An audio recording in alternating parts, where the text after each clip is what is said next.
dan teman-teman sekalian.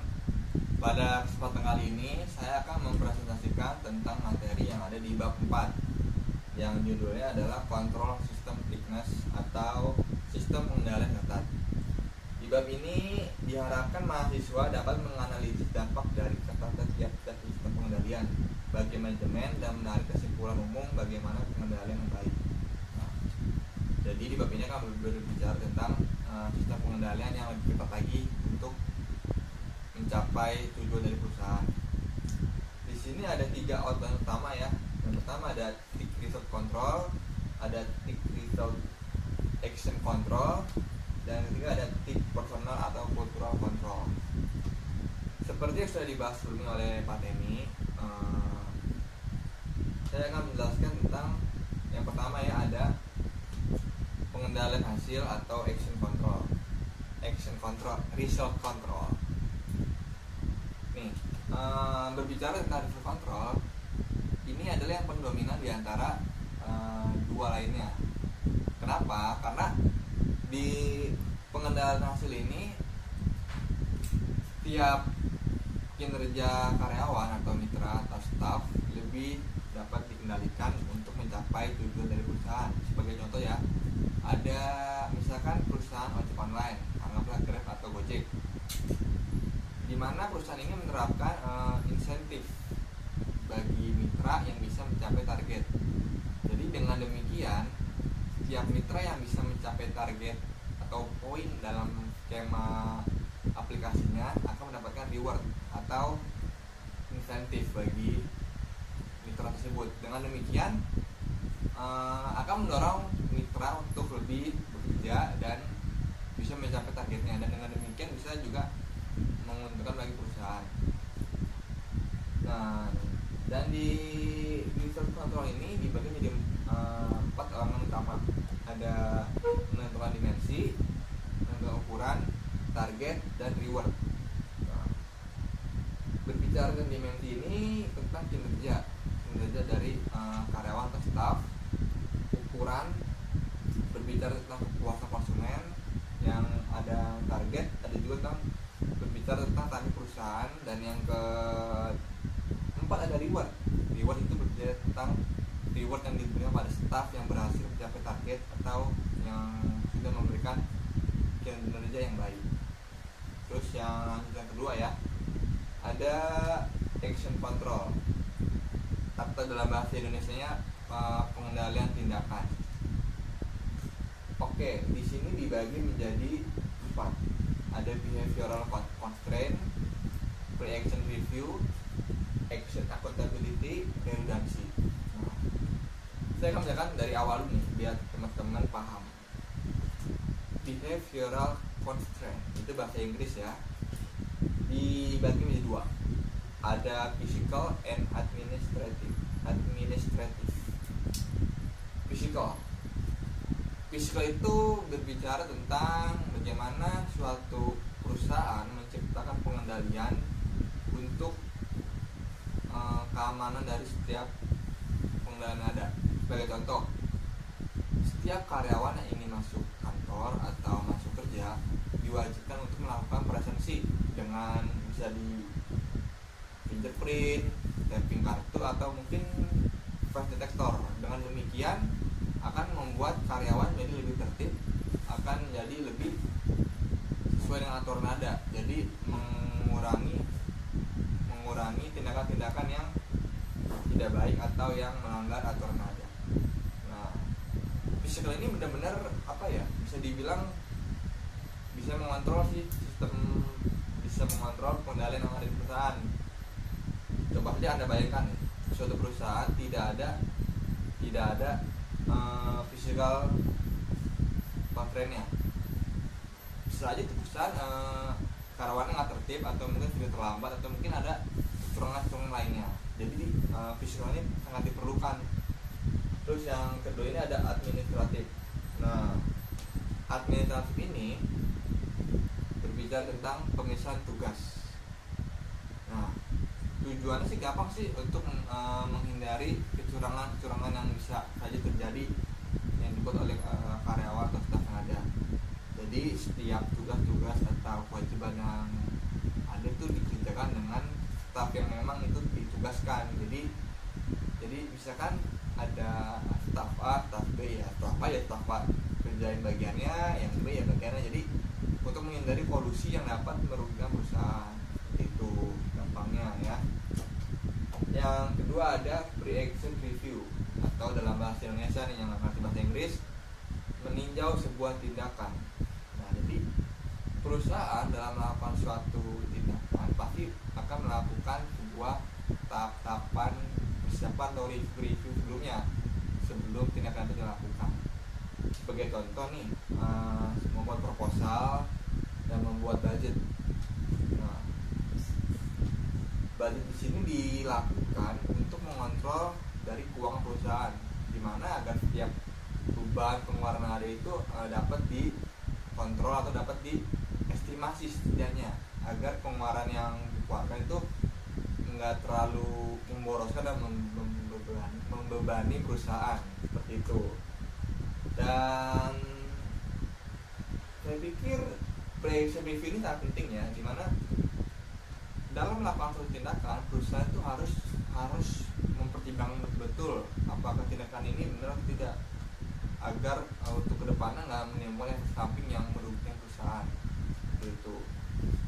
Dan yang ketiga ada action accountability atau pertanggungjawaban tindakan. Di sini dalam satu perusahaan ini kan dibentuk tanggung jawab, di mana setiap staf atau karyawan ada itu sudah memegang tanggung jawab masing-masing sesuai dengan tugas yang ada. Nah, sebagai contoh nih, suatu karyawan di bagian misalkan pergudangan, di bagian gudang, dia memiliki tanggung jawab untuk mengatur dan mengontrol di bagian persediaan. Jadi di bagian pergudangan dia memang tanggung jawabnya dia, jangan di bagian financing di tanggung jawab dia di bagian financing, seperti itu. Jadi dia akan bekerja sesuai dengan prosedur yang ada. Nah, terus ada yang ketiga itu ada yang keempat, redundancy atau penumpukan karyawan dan teknologi.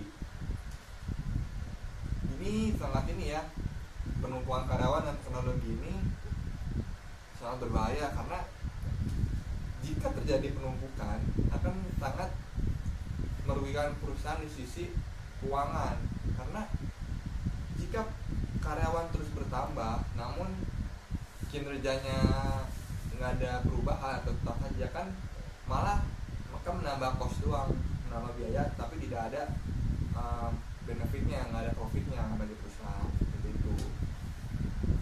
Oke, jadi sangat diperlukan ya redundant, seperti itulah. Dan kita akan lanjutkan ke 3, pengendalian personil atau personil control.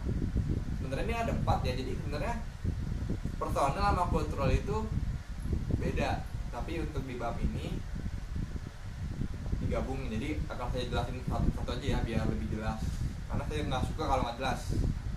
Saya pun kalau diajarin dosen nggak jelas saya nggak suka, tapi kalau ketemu jelas saya suka. Personil control di sini dibagi menjadi 3 ya, ada selection and placement, training, dan juga job design, provision and necessary resource. Mohon maaf kalau ada yang kurang jelas, memang saya sudah lama di Indonesia. Sejak saya lahir di Amerika, saya langsung pindah ke Indonesia, jadi dia luntur bule-bule.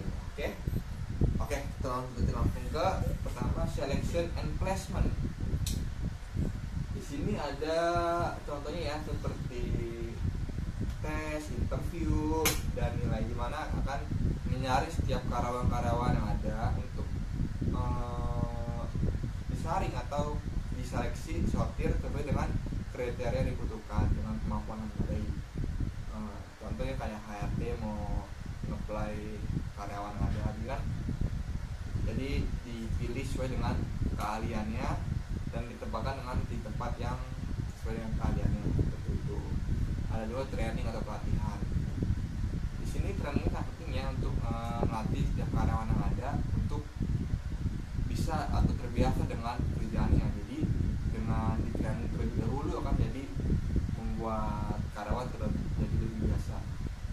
job design and provision of necessary resource. Ini adalah untuk memotivasi dan memenuhi syarat karyawan yang memiliki jurusan yang lebih tinggi. Jadi ini kayak lebih ke motivasi ya, agar sekiranya memberi semangat untuk karyawan ada agar memberikan yang terbaik dalam bekerja, seperti itu. Oke, yang keempat atau ketiga, lanjut dari yang personil, ada pengendalian budaya atau cultural control. Dalam budaya ini dibagi menjadi 5 code of product, group based reward, intra organization transfer, physical and social harassment, tone at top. Nah, code of conduct ini kode etik ya, kayak budaya pakaian, budaya tepat waktu, atau budaya-budaya yang ada di perusahaan tersebut. Ada juga group based reward, memberikan reward kepada kelompok divisi yang bisa memberikan kinerja baik atau mencapai tujuan perusahaan. Ada 3, itu ada intra organization transfer, mengambil karyawan dari luar untuk membentuk kultur sama di semua tempat. Jadi mengambil karyawan ditempatkan dengan mengambil karyawan dan ditempatkan di tempat perusahaan yang kita inginkan. Ada juga physical and social harassment, ada seperti kayak interior, dekor, tampilan kantor, dress code, vocabulary, begitu. Dan yang terakhir, tone at the top, membentuk sebuah budaya dari atas manajer, dimana kalau misalkan manajer baik, maka memberikan contoh yang baik kepada bawahannya. Jadi manajer itu harus memberikan contoh atau teladan yang baik bagi bawahannya, agar bawahannya itu bisa mengikuti contoh yang baik dari manajernya. Coba kalau karyawan, misalkan nih ada manajer yang berantakan, atu masa bawahannya mau rapi, kan pasti mikir kan, manajer gua aja berantakan, masa gua rapi gitu. Jadi sebagai manajer kita harus memberikan contoh yang baik untuk karyawan kita, seperti itu. Oke, itu sudah membahas dari ini ya, 4 jenis penilaian utama. Nah, dengan saya sudah menjelaskan materi di bab ini, saya harap teman-teman sekalian bisa paham dan mengerti tentang materi ini ya. Dan terima kasih juga buat Pak Emi yang udah memberi tugas ini. Oke, sekian sih dari saya. Semoga teman-teman bisa mengerti dan memahaminya. Dan kalau ada kekurangan atau ada yang nggak jelas, saya minta mohon maaf. Dan yang terakhir untuk saya himbau untuk teman-teman sekalian, jangan menyerah, pasti bisa, semangat terus. Saya juga awalnya nggak bisa, sekarang bisa sedikit, tapi udah mulai paham. Makasih Pak Temi, makasih buat kesempatannya, semoga bermanfaat. Terima kasih.